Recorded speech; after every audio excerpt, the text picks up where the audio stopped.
Heute sprechen wir über soziales Engagement in der Gastronomie. Dabei sollte die folgende Realität nicht ausgelassen werden. Allein in Deutschland leben um die 7,8 Millionen Menschen mit einer körperlichen, geistigen Beeinträchtigung. Wie integrieren Gastronomen das richtig? Das schauen wir uns heute an.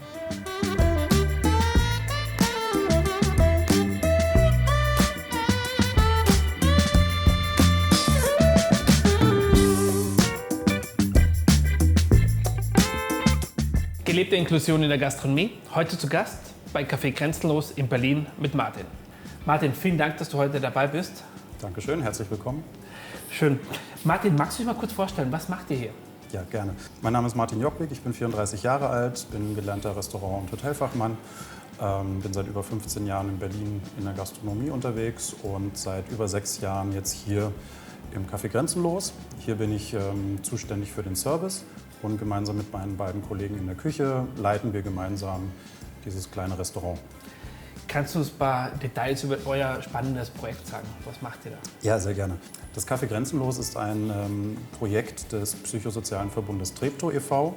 Das ist ein sozialer Träger hier im Bezirk Treptow-Köpenick.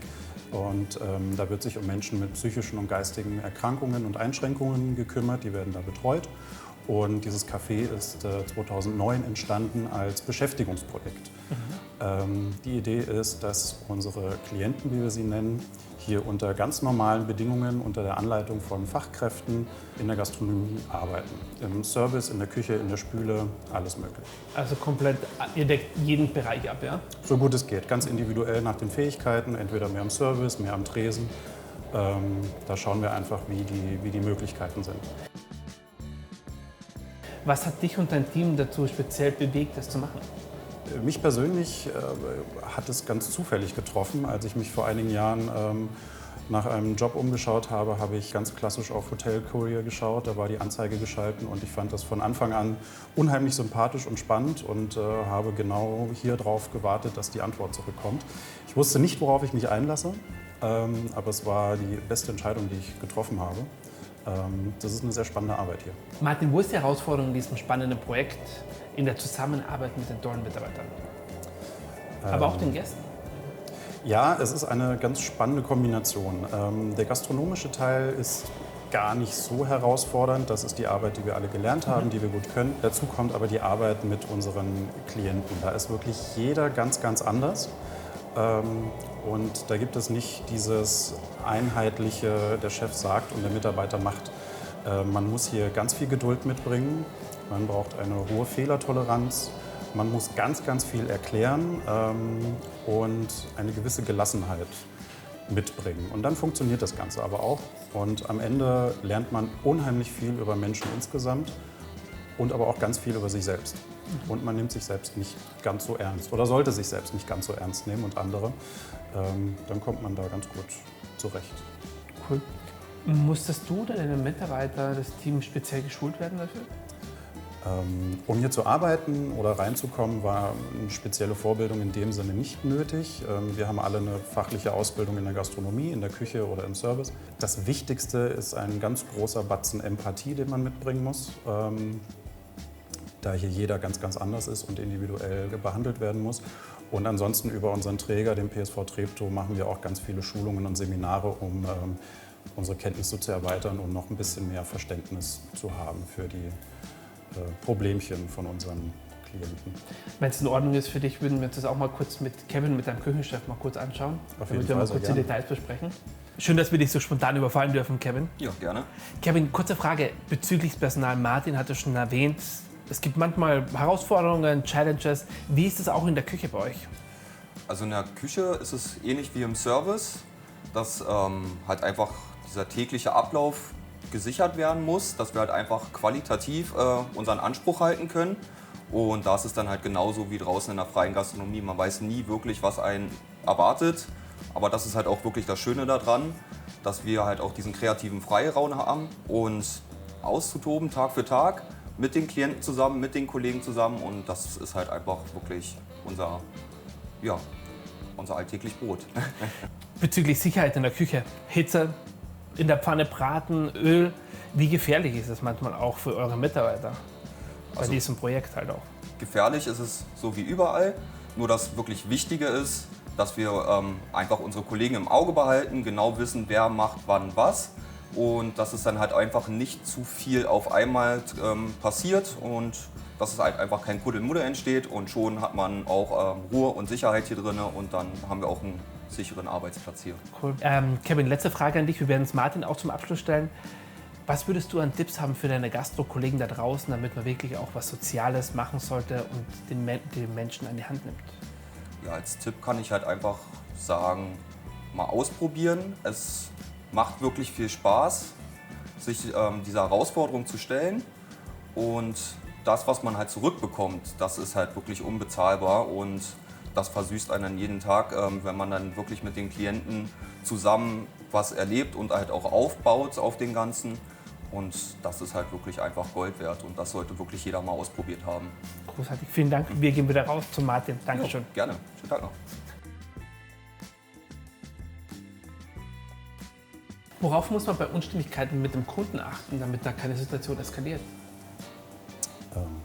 Im Prinzip ist es nicht anders als in der üblichen Gastronomie, was man so kennt. Es kann wie überall woanders auch mal was schiefgehen. Aber da hier nicht direkt ersichtlich ist, dass da ein besonderes Projekt dahinter steht, muss man vielleicht ein bisschen mehr erklären. Und die Erfahrung, die sich gezeigt hat, ist, wenn man ganz offen, und wir gehen sehr offen damit um, wenn man offen auf die Gäste zugeht, dann erklärt man auch da ganz viel und dann entsteht auf einmal ein unheimlich großes Verständnis. Dann werden auch mal Kleinigkeiten verziehen, die vielleicht schiefgegangen sind und dann geht alles wieder seinen normalen Gang. Also einfach offen und klar mit den Gästen kommunizieren, so wie es ja eigentlich überall sein sollte. Aber das ist hier genauso der Schlüssel wie überall woanders. Wie sieht die Vergütung aus der Mitarbeiter? Grundsätzlich arbeiten wir im Rahmen des Zuverdienstes. Das ist ein sehr niedrigschwelliges Angebot, bei dem unsere Klienten maximal 3 Stunden am Tag arbeiten und dafür eine kleine Aufwandsentschädigung bekommen. Dazu kommen aber noch ganz verschiedene andere Modelle, die individuell auch gefördert werden können. Wir bilden auch aus in der Küche und im Service, wo auch über das Amt dann verschiedene Unterstützungen angeboten werden. Und als kleine Erfolgsgeschichte haben wir jetzt sogar einer Klientin aus dem Zuverdienst einen festen Vertrag anbieten können. Und das ist auch eine ganz tolle Sache. Das Ganze wird vom Jobcenter für 2 Jahre zu 100% finanziert. Ja, und von daher sind die Vergütungen sehr, sehr unterschiedlich, aber eben ganz individuell. Aber es ist wirklich ein tolles Erfolgserlebnis, wie du sagst, wenn man da so positiv zum Abschluss kommt und am Ende eine Win-Win-Situation. Absolut. Stell dir vor, du suchst Personal. Wie machst du das? Wie gehst du voran? Arbeitest du mit dem Träger zusammen? Macht ihr das dann öffentlich? Postet ihr das auf der Webseite? Die freien Plätze für den Zuverdienst, womit wir in den meisten Fällen arbeiten, die sind relativ schnell vergeben, sage ich mal. Der PSV Treptow, der über uns sozusagen steht, der ist sehr gut vernetzt hier im Bezirk und auch berlinweit. Und Anfragen für den Zuverdienst kommen dadurch ganz von alleine über diese Träger. Und da arbeiten wir mittlerweile sogar mit Wartelisten. Oh, toll. Habt ihr auch Feedback von den Gästen regelmäßig, was reinkommt? Wie sehen die Gäste das? Wir haben ganz viele Stammgäste, die ihre Mittagspause gerne bei uns machen und die schätzen diese Kombination sehr aus diesem sozialen Projekt im Hintergrund und einfach tollen Produkten, die wir hier machen. Das ist alles handgemacht und kommen dadurch immer wieder und allein das ist schon eine positive Bestärkung. Und andere Gäste, die vielleicht als Laufkundschaft zu uns kommen, die merken erst gar nichts, die freuen sich einfach trotzdem über eine gemütliche Atmosphäre und tolles Essen. Und insgesamt sind die Rückmeldungen eigentlich immer positiv.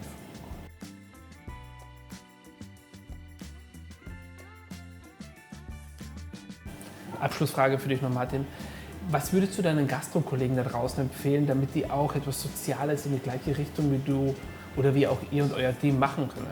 Ja, die Erfahrung, die wir hier gemacht haben und im Vergleich zur Zeit vor dem Café Grenzenlos in der üblichen Berliner Gastronomie, war zum einen, dass psychische Erkrankungen fast gar kein Thema sind in der normalen Welt. Da sind wir erst hier mit in Berührung gekommen und das ist unheimlich spannend. Und wir sind mit den Erfahrungen, die wir hier gemacht haben, der Überzeugung, dass in großen wie auch in kleineren Betrieben bestimmt ganz viele kleine Posten geschaffen werden können, um kleine Tätigkeiten abzugeben, die einem helfen, Dinge zu erledigen. Und auf der anderen Seite Menschen, die einfach nicht so selbstverständlich zur Arbeit gehen wie wir, eine sinnvolle Beschäftigung zu geben. Und sei es nur für 3 Stunden am Tag, Aber es gibt nichts Schöneres, als jemanden nach Hause zu schicken und der weiß, er hat gerade mir sinnvoll geholfen, Dinge zu erledigen und geht dann glücklich in den Feierabend und freut sich auf den nächsten Tag. Und ich weiß, dass die Sachen erledigt sind. Es ist also keine Einbahnstraße, um nur Gutes zu tun oder jemanden einfach nur irgendwie zu beschäftigen, sondern es ist eine Win-Win-Situation für beide. Und das ist ein sehr schönes Gefühl. Herzlichen Dank, Martin, für deine Zeit, für die tollen Insights, was du uns geliefert hast. War sehr spannend. Sehr gerne. Auch an euch vielen Dank, dass ihr mit dabei wart. Bleibt dran bei unserem Kanal, abonniert ihn und bis bald. Wiedersehen, kommt gern vorbei.